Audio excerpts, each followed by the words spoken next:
In today's video podcast, we are going to be discussing the psychological tricks that are ruining not only your money, but also your life. So please stick around to uncover all of the cognitive biases that people are using against you to separate you from your hard earned money. So, welcome back to the Fi Guys podcast. We're so glad to have you here. Dominic, we often applaud our ability to be rational and objective thinkers, but in reality, this just isn't the case at all. We all have the tendency to maybe overestimate or rationalize almost to the point of denying reality itself. So there are many ways in which we all collectively do this, and those are actually called cognitive biases. So cognitive biases, psychological tricks, mental heuristics, those are all the exact same word. But basically what it means is the world is really, really complicated. And in order for our brain to make sense of the world, we have to have these quick, short little, this happens, A happens, I do B in response. And, for the majority of history, we've all thought that all human beings are rational actors and we're all going through life doing what is going to be the most rational thing. But the more that you go down the rabbit hole of human psychology, you realize that we're not rational in any way, shape, or form. No, not at all. Not at all. Very emotional beings, easily manipulated. If you've ever, seen those videos of like children where it's like, would you rather have $100 bill in 20 minutes or a cookie now? And they take the cookie. It's like, okay, I know that's a baby, but that's also a very simple example, right? There's Yeah. much larger examples where we're getting, I don't want to say swindled, but it'd be like that sometimes. It actually is like that. So yeah, it's almost like we got to build in protocols for when X happens. We don't have to, think about it. We do Y. No, we do Yeah. this. So yeah, I'm excited for today's pod. I'm excited to learn more about this and all the different cognitive biases. Is this going to be a two-parter or is this one part? I know it's a big. This is a huge thing that we need to talk about, because in actuality, the brain is the most complicated thinking machine that we have in the world. But even with it being the most complicated, even more complicated than AI, that doesn't mean that it doesn't have its limitations. So in our attempt to understand the world around us, we have to look at things through the lens of what's going to be the most simple. But when we look at things that are most simple, we often fall prey to these cognitive biases. So by learning about the biases that we're going to explore here today, probably not all of them today because there are 25 that we have to discuss. So I do this in two parts. But by first off learning about these biases, you'll be able to guard yourself against other people who are trying to exploit you. And right now, with the advent of artificial intelligence, you'll see that there's targeted ads coming at you all the time where they're using a multitude of these different biases. And if you're not cognizant of them, you're going to fall prey. But more importantly than falling prey to these AI bots or these marketers, the worst person you can fall prey to is to your own brain. So once you're able to learn how to think and how to think about thinking, that's when we're able to kind of break free from the matrix, as it were, and see the world as it actually is. Yeah, absolutely. It's kind of interesting. You said something in there about not just breaking free from society, but kind of breaking free from your own mind. I feel like oftentimes it's easier to spot things when they're like right in front of you, like someone's trying to sell you something or, all that stuff. But it's so much harder when it's your mind trying to sell you something. It's like, oh, wow, it's early. I don't want to get up. It's like, well, if I don't get up, I can sleep in more and it'll be better for my health. When in actuality, it's like, you should have just went to bed on time. It's like the self-talk is a major part of the bias, right? Or what am I? Okay, good. I just want to make sure we're. No, you're kind of sticking in the right spot. I mean, there's an old story, right? Two fish are swimming in a pond, and they pass by an older fish, and the older fish goes, "How's the water today, boys?" And then after they pass, the younger fish turns to the other fish and goes, "What the hell is water?" Because we are unaware as to what's going on outside of our brain. To you, Dominic, to our listener, to myself, everything makes sense to me because I can only see the world from myself. I'm the only person in my world that is real. I am the hero of my story. In order for me to understand your point of view, in order to understand the listener's point of view, I have to ask you. But my reality, my cognitive biases are 100% known to me, and I can't see the world other than the way that I see it. Until you're able to actually know that there are biases that are happening in your brain, you can't really break free because you think that this is truth. And until you realize that, oh, wait, there's a lot of stuff that's coming in here, and maybe the way that I'm perceiving the world is not actual truth. So where do we start to kind of like break free of, I don't want to say the matrix. Would the matrix be like a good way of describing it, or how would you describe it? Yeah, The Matrix is one of my favorite movies for Yeah. breaking this down. So I think that, from coming from like a Buddhist standpoint and a psychology and a sociology and even a stoicism standpoint, I think looking the Matrix is like the perfect analogy for how to break free. Because mindset, if you're stuck in that mindset, there is a time where you're going to be offered the red and the blue pill, and it's your chance to wake up, as it were. But only when the student is ready does the master appear. Are you ready to actually hear what we have to say today? So the way that this all came about is I was reading Poor Charlie's Almanac, which is Charlie Munger's autobiography, as it were. And during that, he talks about a speech that he gave, which is called The 25 Cognitive Biases. And those cognitive biases are the psychology of human misjudgment. That was a talk that he gave back for a Berkshire Hathaway, I don't know, discussion thing back in Mhm. the 1990s. So I went ahead and I listened to that. And then after that, that led me to Influence by Dr. Robert Cialdini. And that's the psychology of persuasion. So if you guys are interested in hearing more about the psychology of persuasion, please put it in the comments and eventually we can talk about that. But today, what we're going to be talking about is Charlie Munger's 25 cognitive biases, mental heuristics, or psychological tricks that are ruining not only your money and your life. And with that, I say we start with bias number one. Bias number one is reward and punishment tendencies. And what this really means is everyone is motivated to do something if they can gain from it.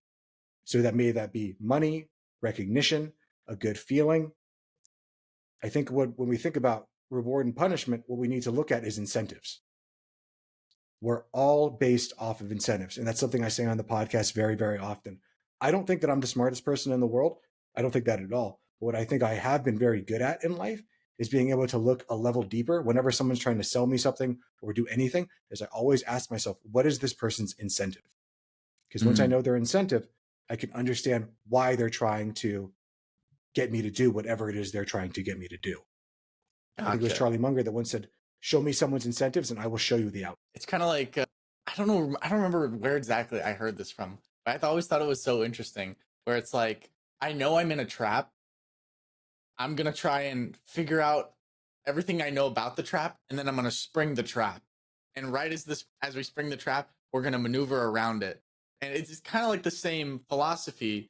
In it's like we everybody knows we're trying to be sold something. Obviously in America, it's worse than any other country because one of our main exports is just buying stuff, right? Very big on Capitalism, because capitalism. capitalism is We're very, capitalism. the consumerism is crazy in this country, especially with, I know a few weeks ago, Prime Day happened. Hopefully you weren't hit too hard. Were you hit pretty bad on Prime Day? I don't know. That's No, bro, good. I turn off all my notifications. The only thing I bought was that modem. That's good. That's good. And then I don't mean to call anybody out, but the other half of the Monzon family, is the wife good? How's the Amazon account? Prime Day didn't hit her too.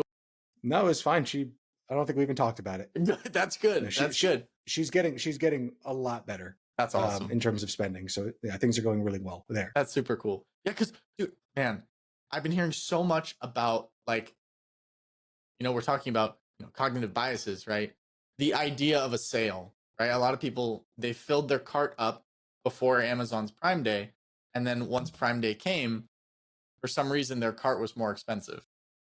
But Mhm. since they marketed it as a sale, everybody gets excited. They put timers on it and everything. It's like, oh no, this isn't actually a sale. I'm kind of getting swindled here. Like, where am I in Yep, this food chain? and that's one of the cognitive biases we're going to actually be talking about later on in this thing. But I want to give you guys an example of where reward and punishment biases or incentive biases has come into play in the real world. Because if you really think about it, the power of incentives and disincentives really have the action. It really is an action that cannot be overstated. So I'm going to tell you a quick story about how reward and punishment tendencies have actually come into the real world. So do you know what the USPS is?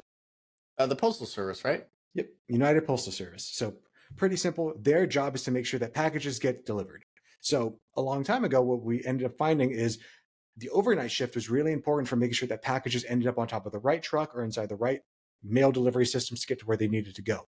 And everyone was sitting there and we were paying the postal service people by the hour to load the trucks. And for some reason, every single night, it kept on coming down to the last seconds for them to finish off getting the job done. So some great person at the business office said, you know what? Rather than paying them by the hour, what if we make everyone salaried? So instead of them being incentivized to drag this out as long as I possibly can to make the most money, what if I get paid the same amount of money regardless of how long it takes me to do the job? And voila, immediately the problem was fixed, because now everyone who worked for the US Postal Service was incentivized to go ahead and get everything done as quickly as they could so they can go home. I like that incentive. Wish it worked more like that elsewhere. If only. If only. But you can Okay. see this incentive being pretty pernicious or pretty bad if you're thinking about there's a salesperson and their only goal is to make the sale. And we've talked about this before with, the difference between a fiduciary advisor and a broker dealer. But if there's a Yep. broker dealer who's only incentivized to make the sale and that's their only thing they can make money off of, well, now we know their incentive. And I'm not saying that's always going to be wrong, but if you have two different options and one option gives the broker dealer a substantially larger payout, you can see where this reward punishment bias is going to come in. And think about that for your own life as to where that could apply to you as well.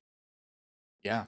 Yeah, absolutely. I mean, it's almost like if you change the outcome and the reason for why you're working and kind of the reward for it, what you're demonstrating is you'll in turn work faster for it and be more efficient at it. Well, that's the reason that they take someone, that's the reason that someone moves up in the company rather than them being an hourly worker, they move them to salaries, because they're going to hope at some point you're going to stop trading your time for money. You're going to start trading your effort for money. And, that's kind of where it comes down to, like, do I really need to be at work for 40 hours if I can still produce the same amount of goods or services in 20 hours? And some companies are like, no, we need you here for 40 hours for whatever reason, if you're not doing anything, even though we all know that's not efficient because of this cognitive bias that people have. So I'd like to move on to cognitive bias number 2, liking versus loving tendency. So we often will ignore the faults and flaws of people or products if we like or love them. So even if a mistake is unforgivable, we're easier to accept it if it's done by someone that we find attracted or that we're attracted to for liking them or loving them. Yeah.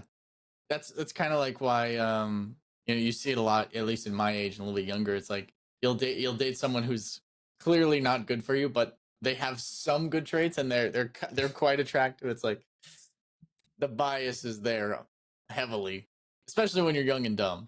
Can't relate, Yeah. but actually no, I definitely can relate.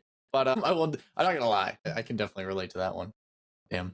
Yeah, we can think about this like from I think the one where this most often like makes sense for people is like from a political realm. Regardless if you're right or left, whoever you're looking at as your candidate, regardless of what they do, you're going to defend them. Maybe you don't like them or love them, but you love their party or what they stand for or whatever with that, and you're willing to go bend over backwards in order to only look at the positive attributes, and you're going to basically ignore all of the negative attributes. We can think about this a lot where it comes to like artists. I don't know if you ever heard of Taylor Swift. She's pretty big in the world. Yeah, I think I've heard of her a few times. Yeah, once or twice. Up and coming artist, indie. Up and coming, yeah, pretty small. Small, very niche. But Taylor Swift recently came out with a new album, and her new album is something very different than all of her previous albums. Okay. Beyonce did the exact same thing when she came out with a country album. But even though they're different, there's a lot of people that are like shitting on both the albums and saying that they're not great. But the people that love Taylor Swift and love Beyonce are going to fight for them for the death, even when things are different than what they're normally used to, because they like them as people. So we can think about this bias in terms of, do we like or do we love the person who is selling to us? For this, think about Tupperware parties back in the 90s. Tupperware parties were something that every kid from the 90s remembers their mom doing. And the way the Tupperware parties were able to be so great at selling people Tupperware is the Tupperware company would partner with a woman in the neighborhood, and that neighborhood person would invite all of their friends over. So now when the Tupperware person asked, hey, who wants to make a sale? It wasn't the Tupperware person, just some random person. It was a friend, someone that you liked or loved, who was asking you to make a sale. Yeah. Tupperware parties. What an interesting concept. Wonder why Tupperware too. That's such like because they were so cheap. That was the only reason. They were cheap, and you can have like a huge markup on them. Makes sense. That makes sense. Huh. So bias number 3 is the exact opposite of the liking loving tendency. It's the disliking and hating tendency. So just like the opposite of it, we will often ignore virtues or positive aspects of people we do not like. If we hate them because we hate them, we're also blindside ourselves to the facts and other opinions that they might have good things to be said about them, because we hate them. And let's talk about that from a political lens again. If you're right or you're left, you're going to hate every single thing that the opposite party does, regardless if even some of the criticisms or some of the things that you're saying against them, you might realize like, oh yeah, that's a good idea. And the way that you can try to fight this is say, what if my guy said that? If you're pro, if you're left, what if your guy on the right said something? Would you still agree or disagree? And if you're Mhm. pro right, what if the guy on the left said it, and then vice versa? And you can start to see am I falling into this tendency, into this bias of just disliking and hating something, regardless of the virtues of what the person is actually putting forth. I like that. I like that. I'm getting a lot out of this one. I'm getting a lot out of it. I could see this one being very useful. Yeah, that one's going to be huge. You can think about it from, when we're all of this comes from like evolutionarily. It's all bound to us because we all grew up on the same Serengeti at some point. Like we were all just like we all grew and evolved over time. So the liking versus disliking, if you're part of my tribe, I like you. And just because you mess up one time, I still want to keep you in the tribe. But if I don't like you, if you're already my enemy, there's not going to be a lot that you're going to do to come into my tribe because I already don't like you. And the thought of bringing you into the tribe, while it may be able to bring me good, gives me a lot more angst and fear that it could go wrong. So it's easier for me. It's an easier mental bias is to say, like, I don't like you. We're going to stay away. It doesn't matter what you do. I don't like you already. That's why we always say that first impressions really do mean everything. Because once you have Mhm. that first impression made, it's very hard to overcome that. If they already don't like you, it's hard to come back from that. And vice versa. If they like you, it's a little bit harder to get them to not like you. Yeah, I guess that is true. Yeah, first impressions do matter. Hmm. That's interesting. Okay, I'm really trying to Mhm. soak all this in. So if I don't speak too much, I'm really just trying to really get this into the subconscious because that's where I can make lasting change, right? Yep. Okay. Yeah, because only when we start to recognize these biases and understand these biases, and not to say that I know we're going to give you like 25 over the course of the podcast, so I'm not saying you have to memorize all of them, but if we can start to see like, oh, here's that bias coming up, especially when there's multiple biases, then we're going to be able to say like, that's what they're trying to get me on, and maybe I don't need to make a rational or a quick decision. So bias Mhm. number 4, doubt and avoidance tendencies. We as human beings hate uncertainty. If we're unsure about a decision, we'll quickly try to remove that doubt by making a hasty decision so we can feel certain again. Can you think of a time where maybe you made a decision that you look back on being like, I probably shouldn't have done that, but you did it because you were thinking like, I just want this feeling of like, I don't know what the right answer is to go away? Yeah, definitely. Definitely. I mean, it goes along the lines of like impulse buying in order to solve a problem. I've done that many times. And it's usually regret. It's usually regret after the fact. Like if I would have implemented your 3-day rule and just been like, okay, let's just like wait 3 days, and if we still feel the same, then we can go forward and either purchase it or not purchase it or do it or not do it. That probably would have saved me a lot of money in the long run. I won't deny Yep. that.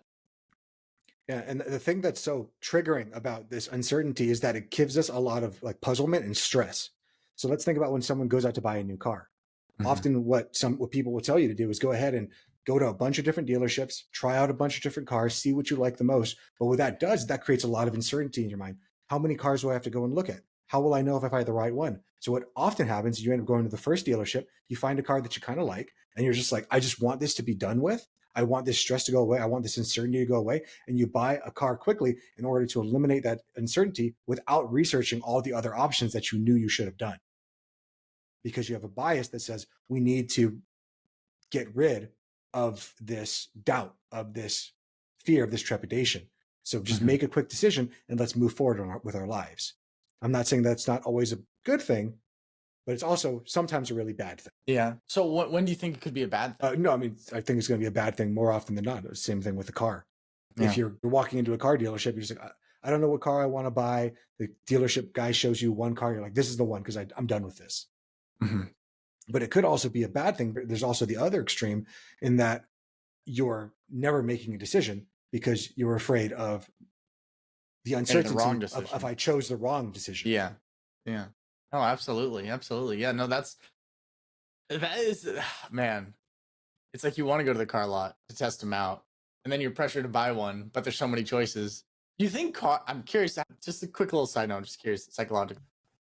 Do you think if they had less variations of cars, they would sell more cars because there wouldn't be as many choices? So like the lack of indecision plus the pressure of the salesman would increase sales? I'm just curious your thoughts on that. I don't think so, because a lot of people look at cars from a different lens of this sets me apart from other people. Okay. That's so true. That's So so there's true. there's other biases here too that we'll talk about later on. Mhm. Okay. Okay. So what are the other? Let's continue on. I'm loving this. Yep. I'm loving this. So the next bias I want to talk about is inconsistency and avoidance tendencies. So what this really means is that we're reluctant to change ourselves or our habits. Our brain really tries to conserve energy, and the best way that it's able to reduce this energy is by basically saying whatever I've decided in the past is what I'm going to continue to do to move forward. Mhm.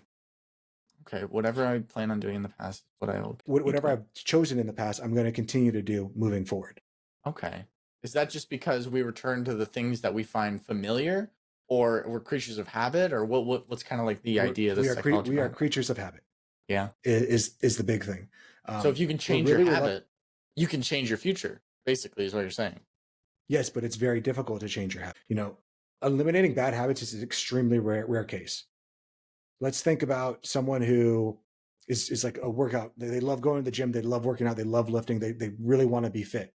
But then when someone comes and offers them a new workout routine, something they've never done, they're 100% against establishing a new habit, a new type of workout routine, because it goes against the way that they view themselves. So if Mhm. you're someone who's really into CrossFit and someone tells you like, oh, how about you go do jujitsu or something else, you'll be against that because you're like, no, I'm a CrossFit person. I've already dedicated myself to being a CrossFit person. I can't change this. It really is Pavlovian conditioning. So Yeah. Pavlov was the scientist that I'm not sure you know about, the guy that rung the bell and then With the got dogs. dogs Yeah, to Pavlov's dogs. salivate. Yeah. He was also able to get, he's also created something called superstitious pigeons, in that he was giving them treats at random times. So over time, these pigeons would do random things and they get treats. So then they never were able to figure out what that randomness was. So sometimes in life, if you don't really know what the incentives are or what's causing a behavior or an outcome that you want, you just start continuing to do random things, hoping that you're going to get the outcome that you want. Rather than studying what got you the treat in the first place. Yep. Okay. Because sometimes in life, the way that you win is completely random. Yeah. Especially, let's think about the stock market. Just because you purchased a stock, it doesn't mean that you were right on it. It could just be right out of sheer luck. But if Yeah. you've made a declaration and you've said like, oh, I'm buying this stock for this reason, and even worse, if you've made it a public declaration, now you've double shot yourself in the foot by saying, I'm doing this. And now when things go against you, maybe your thesis was wrong. You're going to have to most people are going to stick with, they're going to be reluctant to change because they've already said that this is what I'm doing. Yeah. Yeah. Yeah, that's the trouble of, sometimes when you want a goal to be completed or habit to be formed, you'll create the social pressure of it, and then it just ends up stressing you out more and you feel like you're letting people down because you'll end up, I mean, percentage wise, you're going to fail. I don't know what the percentage is, but anybody who's tried to do a New Year's resolution knows that you didn't stick to it or you changed the goal, which I don't know is worse or better, but yeah, no, please continue. That the social pressure is tough. Yeah. I literally, I'm like, dude, I literally stopped announcing any goals. I'm just like, we're just gonna do it, and we're just gonna keep doing it until this is the habit. No more announcing. Yeah. I don't like doing But it you can anymore. all but you can also use that to your advantage. You can use this inconsistency and avoidance tendency to your advantage by maybe making a public declaration, hey, I'm going to the gym every single day for the next month. And now it's not only you're failing yourself, but you're also failing everyone else that Yep. you told this to. And now you're not being consistent. And human beings want to feel consistent. The Chinese during World War I were really, really good at getting the American soldiers to change their views. The way that they did this wasn't through torture, wasn't through Mei wasn't through anything that we have always thought of the way that you get people to say what you want them to say. The way that they were able to do it and the way that they still do it is that they get people to start to change their views just a little bit. So what they would often have the American soldiers do is, hey, could you just write down a few things as to like why communism could be a good decision for people or why democracy isn't that good? And if soldiers would say, no, we're not going to do that, they'd be, okay, how about this? Just copy this down. And then they would write down whatever the Chinese people wanted them to write down, saying, this is why communism might be good. This is why America might be bad. And then these people due to the consistency principle or due to the inconsistency, trying not to be inconsistent, eventually their views would start to morph and morph and morph. Because at one point they said, okay, I guess I can see where communism has its merits. And then eventually you push them a little bit more to say, and now what? And now what? And now what? And then by the time the people eventually got released from their POW camps, they would say like, oh, the Chinese weren't actually all that bad because they never really tortured us. And because now they don't realize that they were brainwashed by somebody else. That So we is can use this so, exact same thing for ourselves. wow, that's so interesting.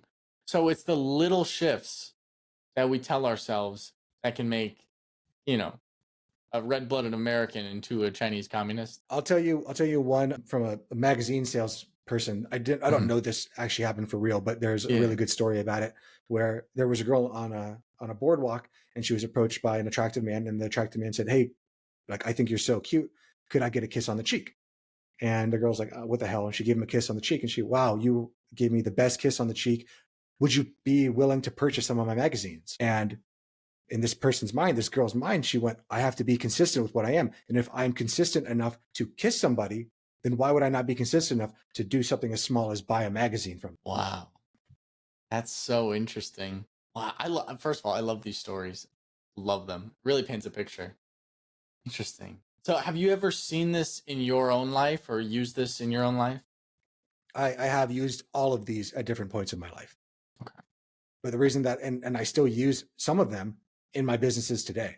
And Mhm. I think it's okay to use these things in your business, given that you're actually that you're trying to sell a good thing, but you also have to make sure that you're giving your person that you're selling to an out and make sure that they realize that this is what's happening. So that's the reason that I'm teaching you all of these biases right now, so that you can be aware as when someone's using it against you. Because all of marketing is using a plethora of these different biases in order to make you make a decision. Yeah. For example, Yeah, isn't that the let's move truth? on to bias number 6. And this is Okay. going to make a lot of sense for those of you listening on YouTube. Bias number 6 is called curiosity tendency. So, curiosity to learn continuously will often lead us astray. Now, I'm not saying that learning isn't a good thing, but we all want to know how the story ends. So, what YouTube video are you often going to click on? Is the thing that's curious, the question that you're like, oh, God, I need to know what the answer is to that. There's a reason that everyone at the end of every Game of Thrones episodes is like, I need to know what's going to happen next. It's because they don't leave it at a point where it's like, okay, I feel good with this. They leave it right at the moment where it's like, holy shit, what's going to happen next? Think about any trash TV, any trash reality TV. They never end it with everyone hugging. They always end it with right before the blow up happens. Yeah, they leave you wanting more. That's what makes a great show, Or I guess I don't know about a great show, but an addictive show. It's an addictive show, and that's something that we can use also in sales and being able to ask a question that elicits a I need to know response. And now you have someone hooked to listen to your sales presentation or whatever it is. That's how timeshare people are able to get so many people to show up. They obviously have to bring on more biases than just this, but a lot of it is the curiosity principle of how are all of these people able to travel the world for pennies on the dollar and travel and stay at these great hotels. And you ask Mhm. us, I don't know how they're doing it. Well, come to this presentation and we're going to tell you how they do it. And now you're sitting for an hour, 3 hour conversation about why timeshares are the greatest thing in the world. Yeah. Interesting. And you don't like timeshares, do you? I'll go to their presentations. I've never bought one, but I'll keep on going to the presentations as long as they're willing to offer me free money and Yep. discounted stays. Yep. Okay. Okay. Okay. So that's interesting. That's interesting. Okay. We're gonna have to summarize these at the end, or maybe we'll summarize them on Fry Friday. We'll On summarize Friday's them pod. 5 Friday. Okay.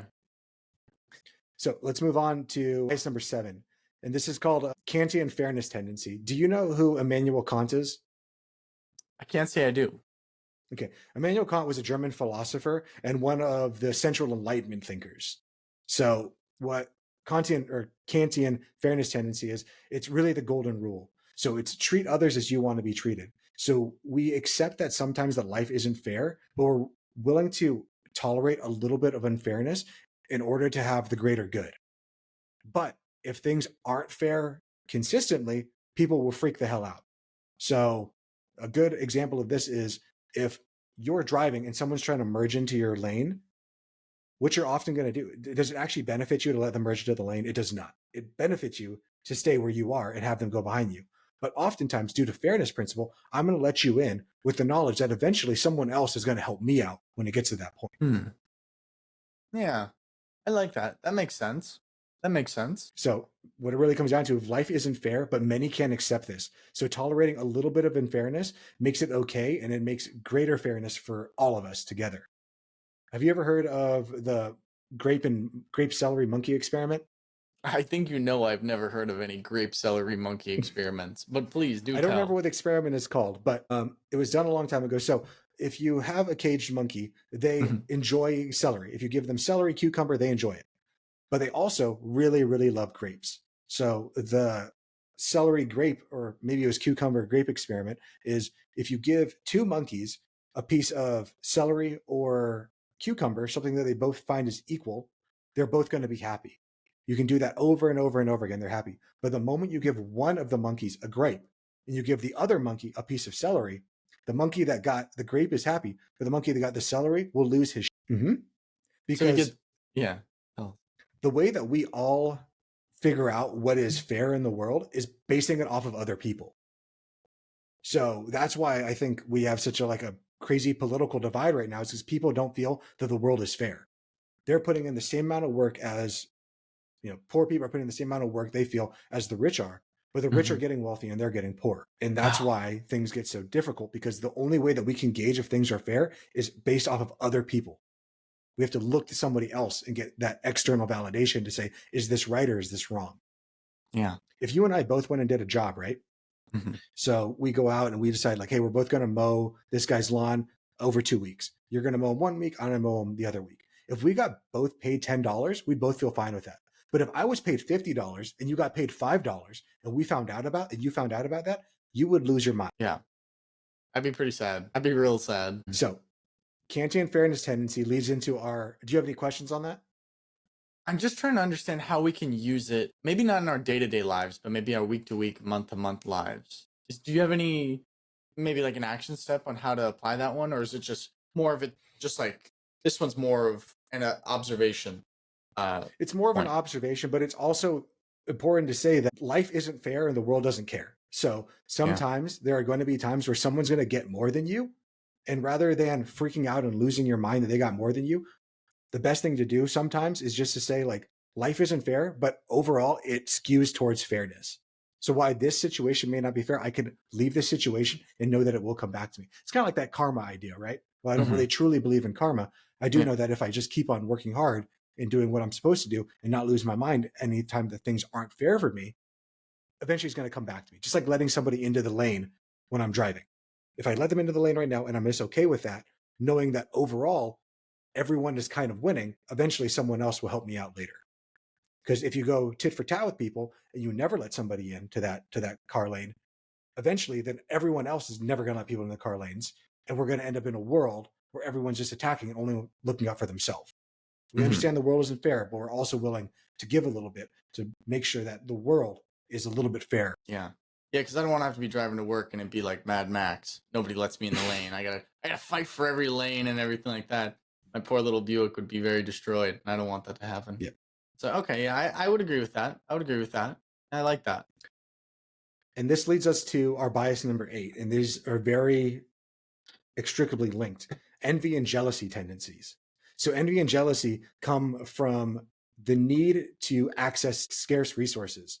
So, this happens when objects that are desired are seen as possessions, or having desires of something that someone else has that you feel is scarce or hard to get.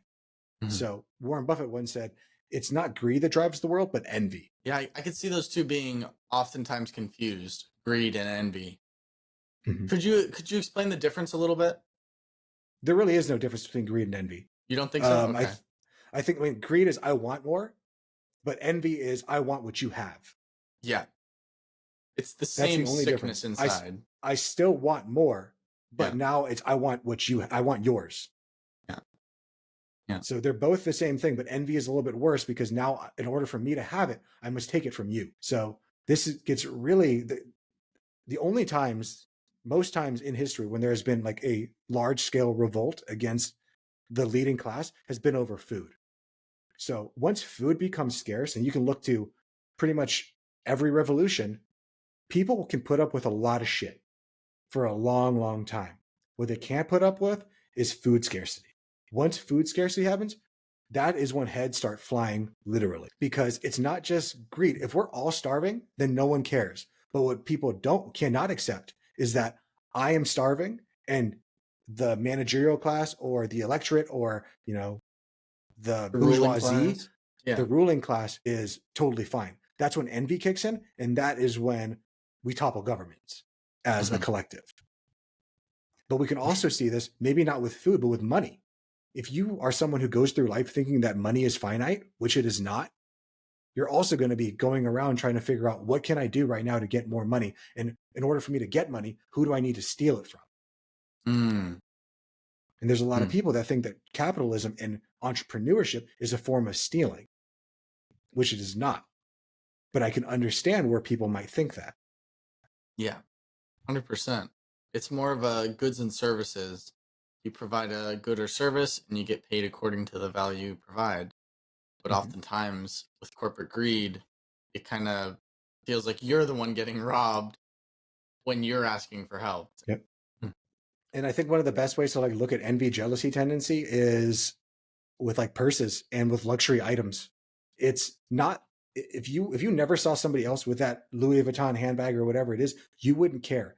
It's the moment that you see somebody else with a luxury item, is that's the time where that desire starts to happen, that greed starts to happen, and then more perniciously, the envy begins to happen.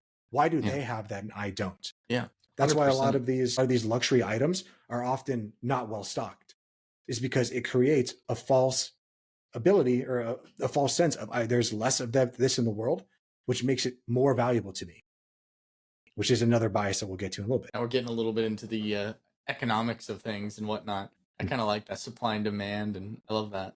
Okay, okay. So we've got some good ones so far. Got some really good ones so far. What do you got next? Next one is going to be one of the biggest ones that is going to be very difficult to overcome because it is so Okay. strongly hardwired into us. Bias number 9 is reciprocation tendency. So we want to return favors for people that help us. Okay. Okay. So go more into detail. I understand what you're talking about, but I'm just trying to understand how someone could take advantage of that. Like kind of like you scratch my back, I scratch yours. Like Yeah. you're So doing the something good, but expecting a return. Yep. So the next time that you ask someone for a favor, know that you're also going to be expected to reciprocate it to somebody else. Yeah. But also that means that if someone gives you a favor without you asking, you now feel the thought that I need to reciprocate. What's one of the worst things people can be called? It's a moocher, someone that just shows up and takes, and never gives. So there's actually a religious sect, and I don't think they do this anymore, but they probably do. They would go around train stations in Europe and they would hand people, or they would ask for donations. Hey, we have money, we have money, we have money for our religious sect. And no one was giving them money until they figured out reciprocation principles and started to realize that we can use this to our advantage. So what they would do is they would go around with a flower and they would give a flower to somebody and say, hey, I want you to have this flower. And the person would, obviously, if you hand someone a flower, they're going to take it. And then the person's going to be like, that's a gift from us. But if you would like, we would love a donation to our church. And now, due to reciprocity principle, you have to now deal with, what do I do with this flower? I don't want this flower, but I want to give you something in order to make this feeling, this nagging feeling, go away. Mm-hmm. And we can think about this again to when we were early hunter-gatherer people. The person that just showed up, went and hunted, and only took and took and took was eventually cast out of the tribe and would die. So Yeah. that's why there are so small amount of sociopaths in the world. I think there's only like 3 to 5% of people are sociopaths because they can't exist if there's too many of them, they can't exist. If there's just enough of them, though, they can exist because they can move from tribe to tribe to tribe. So reciprocity is one of the biggest things that's very, very difficult to overcome. So you definitely want to be on the lookout for that. With, I mean, I know that the example was beggars, but oftentimes you could also see it in companies, right? They'll want to send you a free gift, but you have to do something for them first. You know, something like. No, exactly that. Think about I think one of the best ones is every year or multiple times a year, maybe some of us have gotten this, where you receive a letter and it's usually from like a military group where they're asking for donations. And Mhm. if you open up that letter, inside of there is a small little gift. And it's usually something silly like a pin or a plaque or just something like that that isn't customized, isn't anything. But inside the letter, it'll say, please accept this small gift as a token of our appreciation for you. And if you feel the need, please know that you can go to this website or send us a check back. And now reciprocity has just been issued for something that you didn't want and you didn't expect to happen. Interesting. Interesting. That's very interesting. Very, very, very interesting. But these type of things can be even more pernicious and even more difficult. And sometimes what I like to cite is really, really good waiters. So a good waiter could come up and someone could order, hey, I want the fish tonight. And the waiter, knowing that the way that I'm going to get my best tip is by showing the person that I care. So the waiter might say, actually, ma'am, you probably don't want to get the fish tonight. They're old. So how about we go ahead and get the steak? And now reciprocity has just been triggered again, something completely unconscious to you that you probably never noticed, because now they gave you a piece of information that could have saved you from a night on the toilet. So now when it comes to the tip or to anything like that, you're going to feel that I owe them more because they put their neck on the line, their job on the line of we need to sell these fish. And they're telling you, don't sell that fish, don't buy the fish, buy this instead. And they can maybe even get a markup too. So you can use multiple of these things. Interesting. I've heard a similar example with, I don't know, you've probably heard this as well, of like when a waiter comes and brings you the bill, they'll put like little mints on the, with the bill. And if they, they might just put one mint and, might be two or three people there. They'll put one mint and then they, oh, hold on, let me come back and get you some more mints. They've done like studies to where like when they come back and bring more mints statistically versus like just bringing the correct amount of mints the first time, like the tip is like 30% more or something like that. Like right at the end. I always thought that was so interesting. Honestly, were you ever a waiter in your life, Chris? No, I feel like, I don't know. I felt like I could always be a pretty good waiter. I don't know. I'm pretty charismatic, but yeah, I always I'm wanted not to like, charismatic. yeah, you're charming in other ways. Indeed. But Sure. I don't know. I've always wanted to like test out these like if I could be a waiter for like a week and just like test out these psychology hacks and just like look at the data and be like, this is what I've found. But probably not good for my job history, just jumping between random things, just testing them out 2 weeks and then moving on to the next one. But no, the reciprocity is very interesting. Very, very, very interesting. And reciprocity, it's so difficult because sometimes these business deals can be done off of small, minor favors. So they give you something very small, like a flower, and then you end up parting $5. Those two things don't equal. But due to the power of reciprocity, you just want this feeling to go away. Because it's a feeling that you feel. It's a gut like reaction. That's the reason that I like you never try to go to debt in debt with people.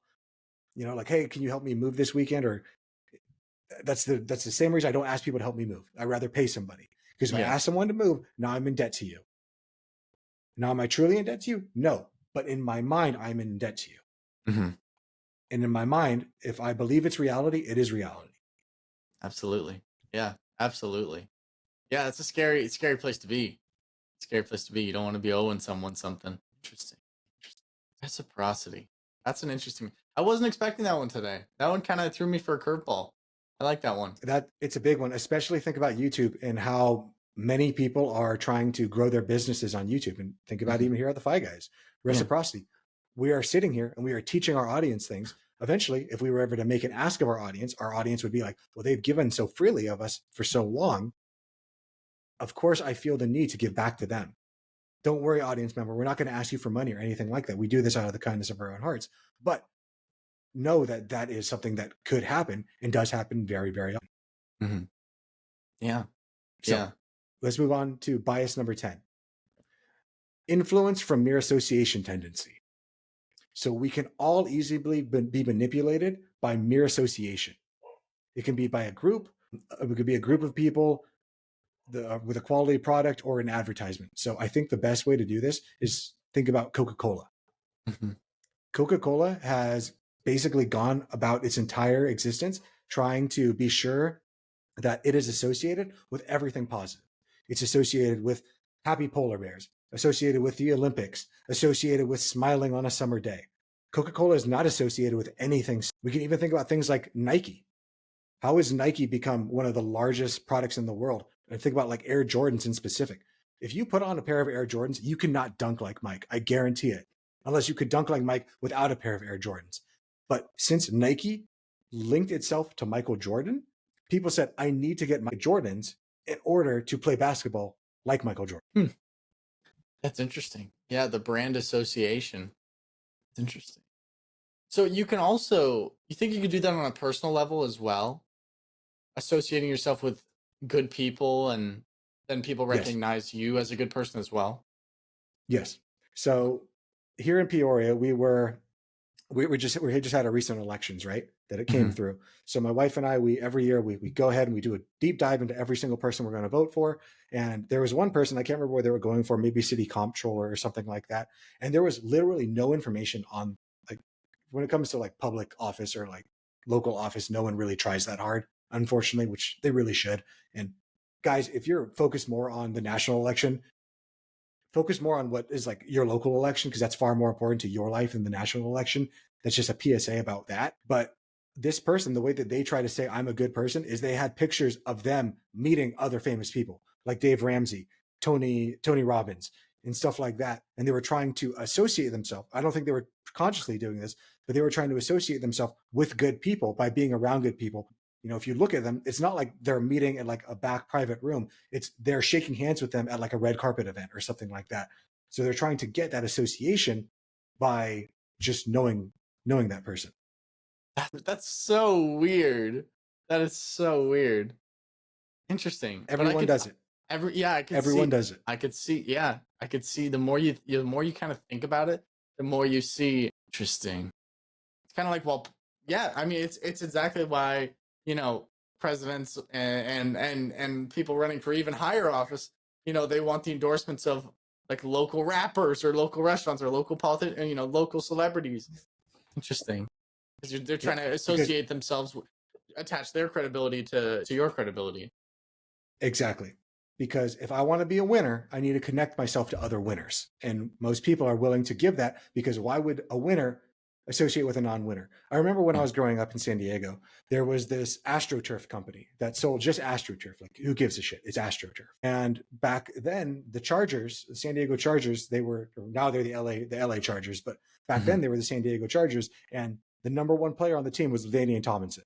LaDainian Tomlinson was the shit. Everyone loved him in San Diego.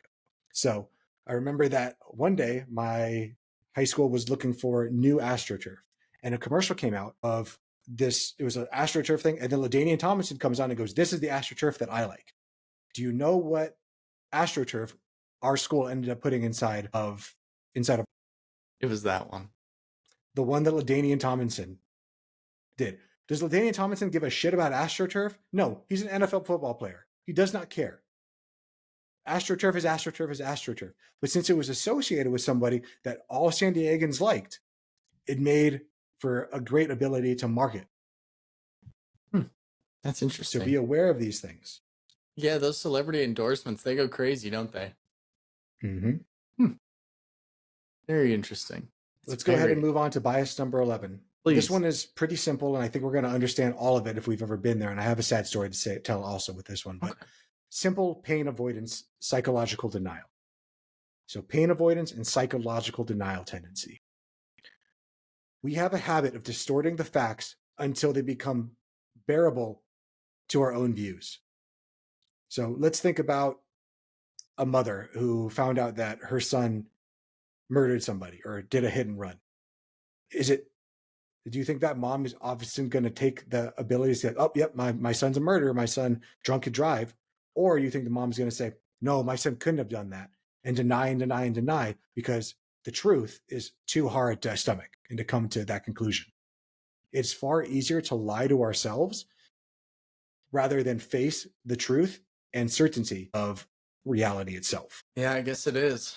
Yeah, I guess it really is. And we can think about this a lot with like smokers, right? Hmm. Smokers know that if you're smoking, it's not good for your health. But if you wanted to quit smoking, it's going to be very painful and you want to avoid pain. So you have psychological denial to deny that anything wrong is happening until your sickness or until whatever it is gets so bad that you can't ignore it anymore. Living in We denial, all have a yeah. habit of distorting the facts until it becomes too unbearable for us to stop ignoring them, Mm-hmm. or It's like until we have come to a place that it's okay for us to bear them again. interesting. Yeah. Like you're only gonna change once you feel the pain and the fire of the consequences. So I remember years and years ago, I was still working at one of my sales job, and it was an early morning, and I woke up and I had like 4 missed calls from one of my best friends. I actually had like 6 missed calls from multiple friends. Yeah. And if you wake up to that call, you're like, oh, there's something going wrong. So I ended up calling one of my friends back, and eventually he called me back, and I found out that one of our best friends had died in the night. And what I had to end up doing is, because I was living in a different state at the time and I needed to get back, is I had to compartmentalize that. The pain of knowing that my friend was dead, I couldn't accept that in that moment because I knew that I had to get home first in order to deal with this. So what I did is I avoided that pain and I denied that he was actually dead until I drove myself all the way home and then got there with my friends and my friend's mom and was able to try to feel the loss of my friend. But the thing that happened was, since I denied it for so long at that point, it had only been like 12 hours of driving and getting there. By avoiding the pain and then denying it for so long, it took a long time for me to work through those feelings, because rather than just feeling them, I pushed them down. And then rather than allowing them to come back up when they should have come up, I continue to push them down even more. Interesting. Because So, sometimes we all want to avoid the true pain, the true certainty that this thing is real. Yeah. So we psychologically protect ourselves by denying and avoiding. wow. Yeah, that is tough. That's beyond tough. That is beyond tough. Yeah, I guess the more you force something down, the more you force something, it's harder to bring it back up and to deal with it properly. Mhm. Hmm. Gosh. Yeah, I'm sorry about that. That's tough. It's okay. That's really This is part of life. yeah. So let's move on to bias number 12. And this one's Okay. kind of funny, so we'll come up on a happier Okay. note. Excessive self-regard tendency. We all think that we are above average. We think that we're smarter than most people, we're more attractive, more persuasive than we really are. And all that comes from overconfidence. If you ask 50% of drivers, or if you ask 100% of drivers, are you better than the average driver? 80% of them will say they are better than the average driver, which is statistically impossible. Yeah. Yeah. That's true. That's true. They will say that, won't they? But this also can mean things for people who are buying stocks. Mhm. If you have an investor who believes that their stock picks are always going to outperform the market consistently, the reason that they think that is because they have excessive self-regard, because they think that because I said this, now it's a part of me. And since I am above average than the average person, then of Mhm. course I can pick a stock that is better than most people.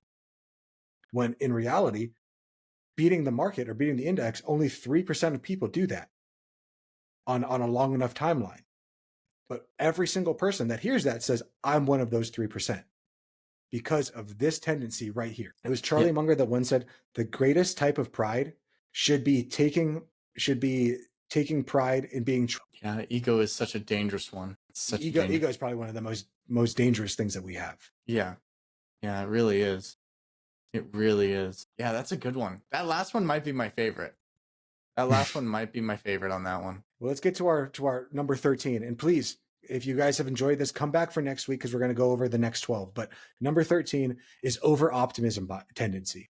So we Mhm. all have a bias that shows us that we need to be a little bit more optimistic in a situation than reality actually dictates for. So I'll say it another way. Over-optimism bias usually shows that excess of optimism in normal human condition. So let's think about entrepreneurs here.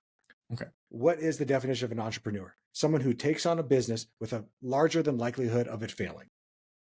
But often, every entrepreneur believes that this next business venture, this next marketing campaign, this next whatever is going to be the thing that succeeds. All of reality shows that most likely it will not. That's true. That's true. And this over optimism bias can really work against you, especially when someone's trying to sell you something and they're trying to talk to you about all of the positive attributes of it and how your life can be so perfect the moment that you have this one thing. That is what all of marketing does. It all tells you that you are not enough right now. But if you get this one thing, this handbag, this new facial scrub, this new whatever, this will be the thing that will make you whole. That is over optimism tendency, to feel that it's just this one thing away. And once I get it, everything will feel right in the world. Yeah. That's Okay. where that's coming from. You're looking from the optimistic way of looking at it. This will finally make me whole, rather than looking at the way the world actually works. And the way you can tell this is think about every single thing in your entire life that you thought that once I get this, I'll be happy. And then realize that you're still not happy. That's so true. That is the truth right there. Yeah, I mean, they always sell you on that. This is like the end all be all, the final piece of the puzzle. Once you have it, the set will be complete. It's like the set is never complete. Mhm. Set is never ever complete. Yeah. Yeah. Hmm. I think we So often do please that. think about, Yeah, sorry, no, please go go for ahead. it. I was gonna say, like, I we was saying, often do that with our own lives too. It's like, wow, rather than a company or someone selling it to us, we sell it to ourselves. It's like, wow, well, once I get this boyfriend or girlfriend, I'll be happy. Once I get this job, I'll be happy. Once I get that new car, I'll be happy. The new purse, I'll be happy. It's like the dangers of that is just so prolific, and you just yeah. can't live like that. And that's the reason that I wanted to bring these biases to our audience today, is because, again, with the advent of AI, these targeted ads are coming at you even stronger. And they're using not just one of these biases, they're using a multitude of these biases against you at a time. And we're going to go over the other 12 next week when you'll be able to get a better understanding as to how these all can work out. Again, the ads, that's an issue. That's going to separate you from your money. And if we're on the path of financial independence, the more money that we're spending, the less money we have going to our financial independence. But the reason that I really want you to learn about these biases isn't just to protect yourself against other people. It's to protect yourself against your own mind. Like Mhm. Dominic just said there, it's your own mind that often tricks you into doing the things that you don't want to do. Yeah. But once you're aware of these biases, you can start to see like, oh, okay, this is what's happening. I'm falling into this bias. I'm falling into this bias. Is this actually happening, or is it just a bias? Is it a heuristic, a shortcut, a mental shortcut that kept me and my people alive for thousands of years, but at this time, in this juncture, is not currently serving me? Yeah. Yeah. 100%.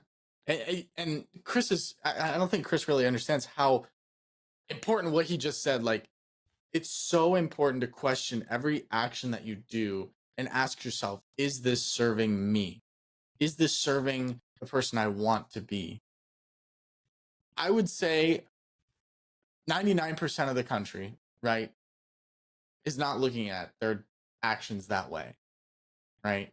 You open your phone up, you go on TikTok, is this serving me? Staying up late, is this serving me? Having that big juicy burger, is that serving me? Maybe it is. Maybe it is. I don't know. It's your life. Yeah, so this podcast has definitely given me a lot of things to think about. And a lot of things to act on as well, because I love thinking, I think all the time. But I want to make it more important and inspire everybody else to not only just think and listen and learn about what we talked about today, but also go out and act and question things and be that I don't even know what the right word is, but that person that questions things, be that detective for your own world and try and open your mind, as they say in the Matrix, free your mind, and then he Mm-hmm. jumps off the building. He doesn't die. Well, I'm not going to spoil it, but highly recommend it. If someone hasn't watched The Matrix by now, that's on them. Yeah, honestly, you're missing out. That's a great movie. That's a great movie. Great movies. And that's what Yeah. the first two are really good. The third one, I don't know. I knew you were going to say something about it. I knew it. Okay, yeah, fair enough. But this is the hardest thing, right? This is what Mhm. philosophy teaches us. It's not just about thinking more, but thinking about your thinking, which most people don't even realize that your brain is playing tricks on you constantly. You are constantly telling yourself a story. And is that story that you're telling yourself serving you?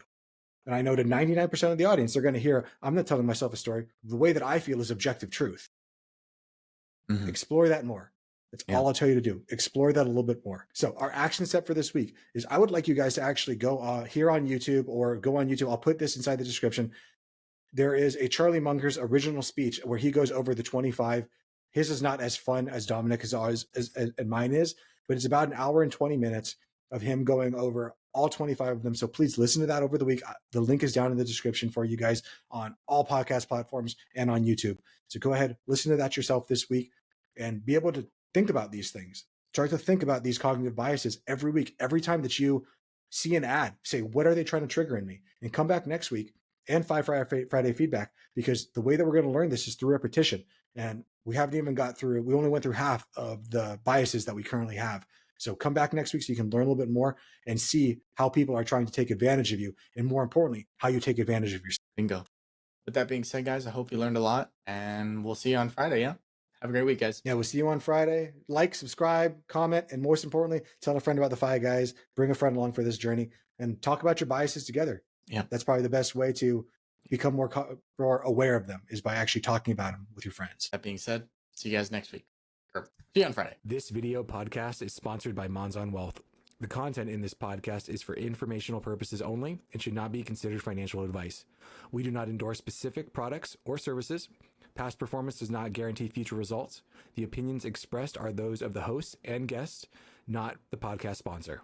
It is crucial to consult with a qualified financial advisor or professional who can provide advice tailored to your specific needs before making any financial decisions, investments, or taking any other actions. If you are seeking specified help, you can reach out to Chris at monzonwealth.com.